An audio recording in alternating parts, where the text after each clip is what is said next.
Sometimes the breakthrough only comes when you finally let go. I was listening to Jason Ryles and Matty Johns talk about that exact moment, when the pressure lifts and suddenly performance flows. Ryles shared how he'd been told he was moving on from the Dragons, and actually that helped him relax and play his best football. The pressure valve released and everything clicked. In this episode, I'm unpacking what that means for all of us in sport, business, and life. You'll learn how to remove the pressure and detach from the outcome by focusing on what you can control, creating certainty in your process, bringing purpose to what you do, and staying flexible when plans change. Because when you stop forcing the result, that's when your best performance shows up. I'm Ian Hawkins, and this is Sport is Life. The purpose of sport, as I see it, is to see your vision become a reality. Find your voice, create strong connections, and learn to trust your body.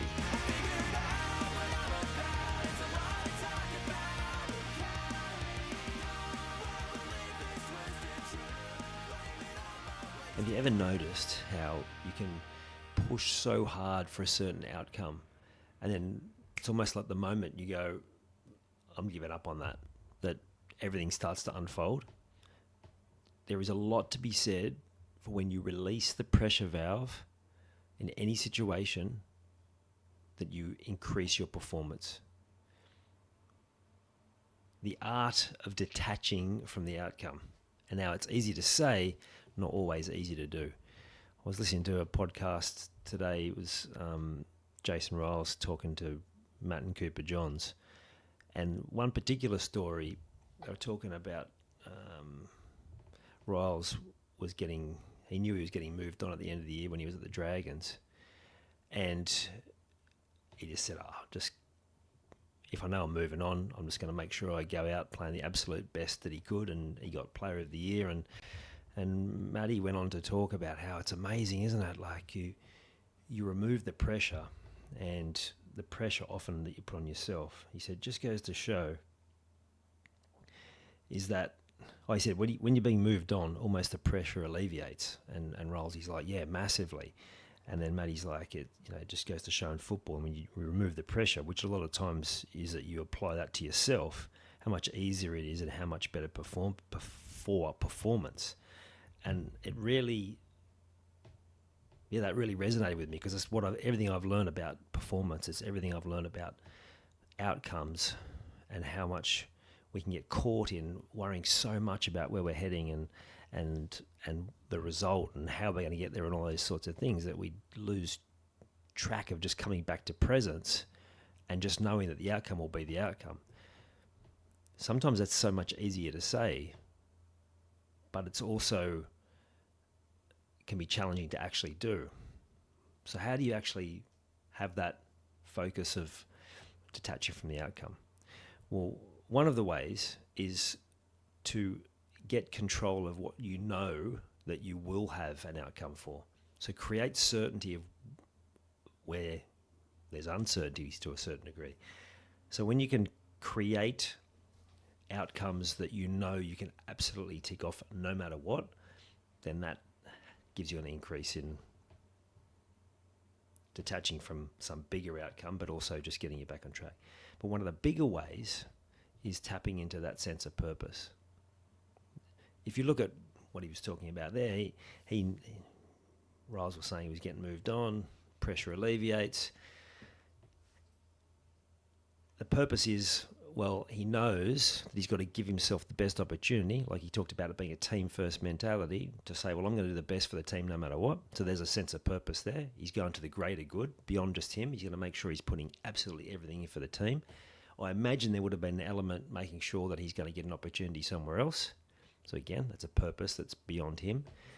That's why people often in sport, when they're getting older, or even sometimes younger when they're Reece Walsh, when they have a purpose beyond them with children, then they're not, the sport stops becoming the be all and end all. It was definitely something that I noticed when we had children. It was like how much it was like, I'm going to go here, I'm going to give my absolute best. But also, no, it's just a game of football compared to this other amazing thing that I've got going on in my life. And that's I've heard that countless times. It's often why these older players think, and I'm sure you've thought of this too if you've played any sport, and when you get older and you're suddenly working it out in your head, going, man, I wish I'd known these things. I wish I could have operated this way when I was younger, when I had the speed and the more ability and more of the strength and all those different things. Again, look at Reece Walsh. He's got a young girl. His daughter, he obviously loves and cares for so deeply, and he his life revolves around her, and he still wants to win his football, but he knows it's not the most important thing in his life. So, yes, children can be a great part of purpose, but it's not always about saying, well, that's going to be my purpose. There are other elements to it. So it's looking beyond who you are. So then you can go, well, this is why I'm doing it. You know why.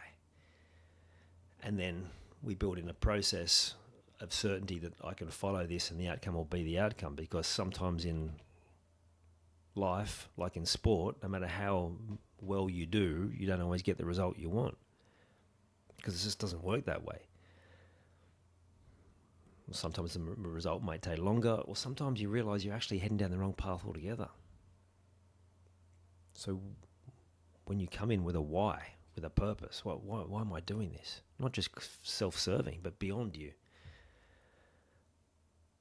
What's the greater purpose? How is this going to benefit other people in my life? How is this going to help at a bigger scale? What have I got? Like, what are my reasons? Les Brown used to talk about, you need to have 5 reasons that are more powerful than your fear. So what are your reasons that are going to help you get past the fear? Talk about the example. He didn't have any fear. He knew he was getting moved on anyway. Just go out there and play 100 miles an hour.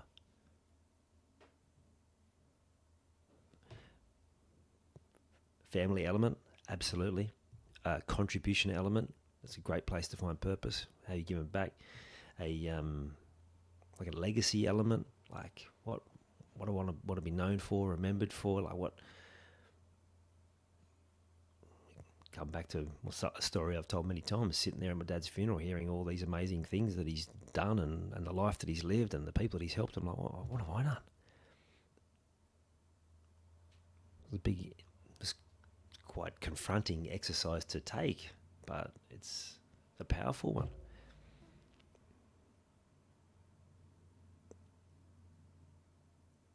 And then there's something like a greater cause of like how you can be not just giving back like from a contribution, but like what can you do that's going to actually change the way people think or live or for the better. And that might just be purely based on something like a past client messaged me the other day just thanking me for the changes in his life, and he said he's now dedicated to just helping people every single day. Like he's found purpose through that. Amazing. And it's clearly inspired him, because it inspired him to reach out and send me a message. So always find your why. And then that art of detaching from the outcome. Like I said, build as much certainty in what you know will actually be able to be achievable. What is in your control. Will I be able to put in the most amount of effort? Will I be able to follow the process, follow the instructions I've set? Will I be also flexible to know that sport and life is going to throw things at me where I need to be able to adjust? Certain that I'm going to do that. Can you build some certainty around how you're going to be stronger mentally, emotionally, physically? Maybe some of those things that you need to train more. Is there certainty around the steps that you're going to take in preparation, afterwards, review? And then the next level beyond that is to be able to not have that emotional connection to whatever the outcome you're looking for is, so that you can literally, if the outcome doesn't turn out how you want, it's not going to knock you for 6. You can actually just carry on and keep working to the next thing.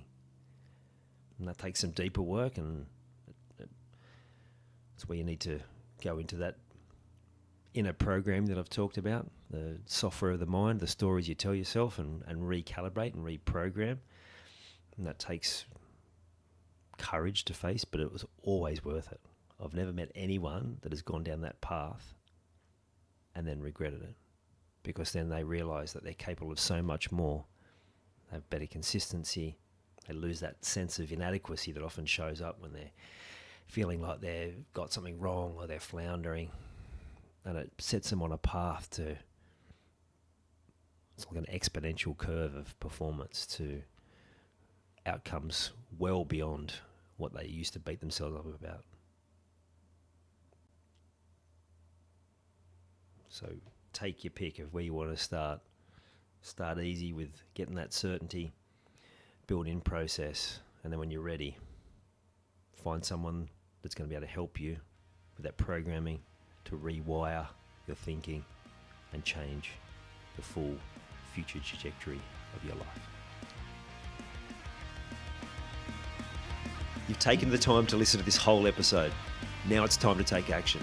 Commit to one thing you've learned today and make it happen. And to avoid any obstructions, join the Sport is Life movement by clicking on the link in the show notes.